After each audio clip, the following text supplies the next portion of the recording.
All right, today we're diving into the work of one of philosophy's most, let's say, volatile and misunderstood minds, Max Stirner.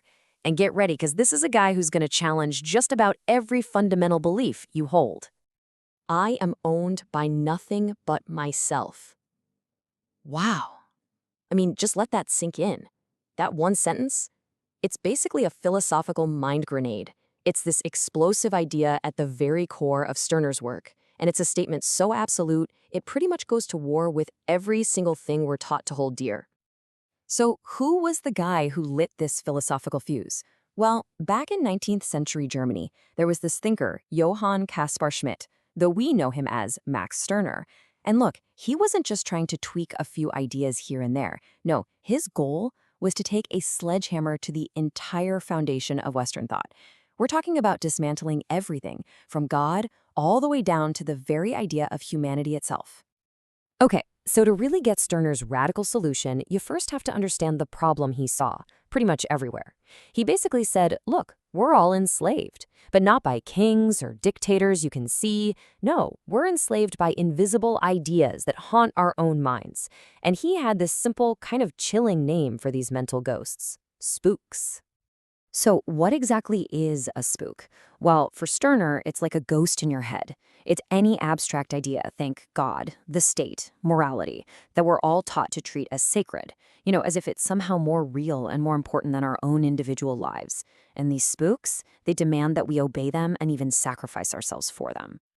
And here's the thing, once you start looking for them, Stirner says you'll see these spooks absolutely everywhere. I mean, God, the state, the law, those are the obvious ones, right? But he goes so much deeper. Those abstract codes of good versus evil, that's a spook. The idea that you have to serve society or the common good. Yep, another spook. He even argued that concepts we think are great, like humanity or even freedom, are really just beautifully decorated cages for our minds. Okay, so this leads to a pretty big and, honestly, a kind of scary question, right? If all these huge ideas that we build our entire lives around are just illusions, what's even left? What's actually undeniably real in the world? And this is where Stirner comes in with his big, radical answer. After he's basically burned down every sacred idea he can find, he points to the one thing he believes is left standing, the one thing that's totally real: you, the individual ego. What he calls the unique. And for him, that's the foundation for literally everything else. And the takeaway here is, well, it's profound. He's saying you are not here to serve ideas. Ideas are here to serve you. Your consciousness, your desires, your will, that's the only real authority in the universe. Everything else and everyone else is either a tool you can use or an obstacle you need to get past. Okay, this leads to a super important distinction he makes between freedom and something he calls ownness. See, for Stirner, even freedom is a spook. Why? Because it's something that's given to you by an outside power, like a government, and anything that can be given can be taken away. It's really just a longer leash. But ownness, that's different. Ownness isn't granted by anyone. It's seized. It's the raw, internal power that you claim over your own mind, your own body, your own existence. Stirner put it like this: I am the owner of my might, and I am so when I know myself as unique. You see, for him, real power doesn't come from some piece of paper that gives you rights or permission. It comes from the raw, deep-down recognition of your own uniqueness and the will to actually go out and use it.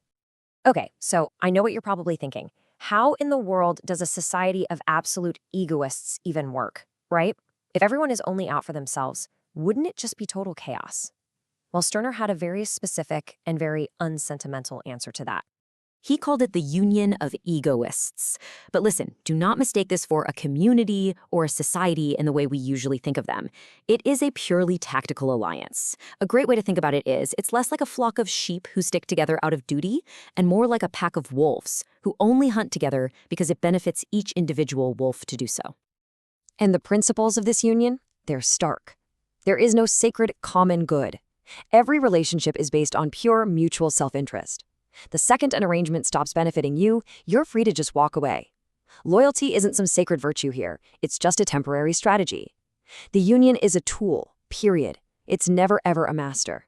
All right, this brings us to Stirner's final and, honestly, his most devastating critique.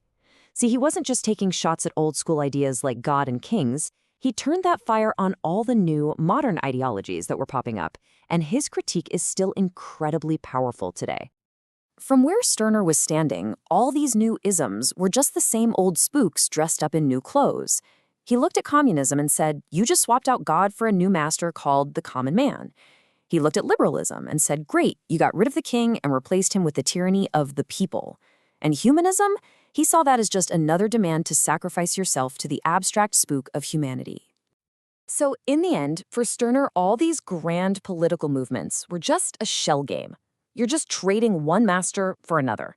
They were all just different cages with different names, but every single one demanded the same thing, that the unique individual bend the knee to some new higher cause. And this all leads to the one, ultimate, totally unapologetic conclusion of his entire philosophy. It's the only logical thing left to say after you've turned down every single external authority. And it's simply this: nothing is more to me than myself. But hold on, because it doesn't actually end there. Stirner saved his most radical, his most self-destructing move for the very end. See, he wasn't trying to create some new dogma for everyone to start following.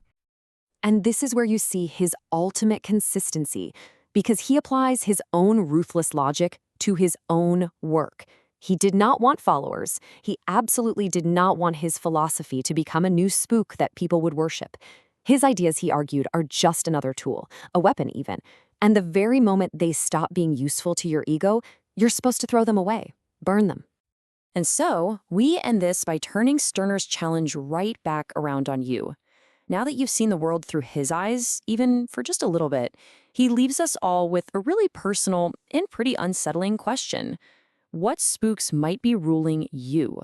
What unexamined, sacred ideas are quietly running your life right now?